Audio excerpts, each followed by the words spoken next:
আসসালামু আলাইকুম রহমতুল্লাহ বারাকাতু। আশা করি আপনারা ভালো আছেন।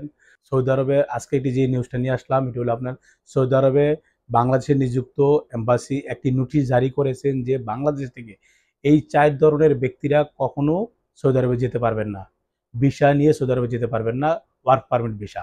এই ৪ ধরনের ব্যক্তিরা হলো যাদের যে ৪ ধরনের ব্যক্তিরা হলো আমি স্টেপ বাই স্টেপ বলবো। আমি ফয়সাল আপনাদের সাথে আছি। প্রথম যাদের আঙ্গুল কাটা, আপনি আঙ্গুল কাটা, আপনি মেডিকেল করছেন, আপনি যদি ভিসার জন্য আবেদন করেন বা এই এজেন্ট যদি যেকোনো এজেন্টে আপনার এই ভিসার প্রক্রিয়ার দিন করে বা যদি তারা ধরতে পারে, তাহলে কিন্তু ওই এজেন্টেরও আপনার লাইসেন্স বন্ধ করে দেবে এবং আপনি যেতে পারবেন না।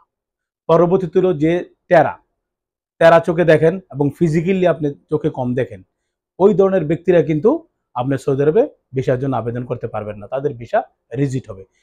৩ নম্বরের লোক যারা আপনি প্রথম মেডিকেল করছেন, মেডিকেল করার পর আনফিট হয়েছেন, এখন এই পাসপোর্টটা পরিবর্তন করে আবার আরেকটা পাসপোর্ট করে আপনি ওই পাসপোর্ট দিয়ে আবার পুনরায় মেডিকেল করে যেতে আপনি আবার যাবেন। যদি এই প্রক্রিয়াধীন কাজটা যদি কোনো এজেন্টে করে, এজেন্ট তো লাইসেন্স বন্ধ হবে, এজেন্টের তো সশ্রম কারাদণ্ড হবে, আপনিও ভিসা দিবেন, আপনি যেতে পারবেন না।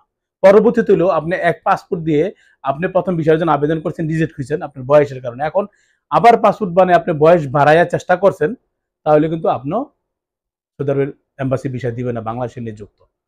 কারণ একটা সৌদি আরবে কিন্তু যেতে হলে এটা সৌদি আরবে যাওয়ার একটা বয়সের সীমা আছে। এখন আপনি চিন্তা করছেন আমি 25, 26, 27 বয়স বাড়ায় দেই, দিলে হয়তো আমার ভিসাটা তাড়াতাড়ি লেগে যাবে আমার এই ভিসার কারণে। এই ধরনের চিন্তা ভাবনা করে যদি যারা করেন, এই ৪ টা ক্যাটাগরির ভিতরে যদি যেকোনো ব্যক্তি যদি চেষ্টা করেন সৌদি আরবে লিগ্যাল ভাবে যেতে, ওয়ার্ক পারমিট ভিসা আপনারা কিন্তু যেতে পারবেন না। বাংলাদেশে নিযুক্ত সৌদি এম্বাসি ওনারা নোটিশটা জারি করেছে। আশা করি যারাই বাংলাদেশ থেকে সৌদি আরবে আসার চেষ্টা করবেন, তারা মাথায় রাখবেন এই ৪ টা ক্যাটাগরিতে আপনি পড়লে কখনো চেষ্টা করবেন না, দালালের চক্রে পড়বেন না, কোনো এজেন্ট তো আপনাকে ভিসা দিতেই পারবে না, প্রক্রিয়া করতে পারবেন, মাঝখানে আপনার টাকাটা মেরে যাবে। তো এই ভিডিওটা দেখে প্লিজ শেয়ার করে দিয়ে অন্যকে দেখার সুযোগ করে দিবেন এবং আপনি শেয়ারে কিন্তু একটা লোক কিন্তু বেঁচে যাবে দালালের হাত থেকে। আজকে পর্যন্ত এখন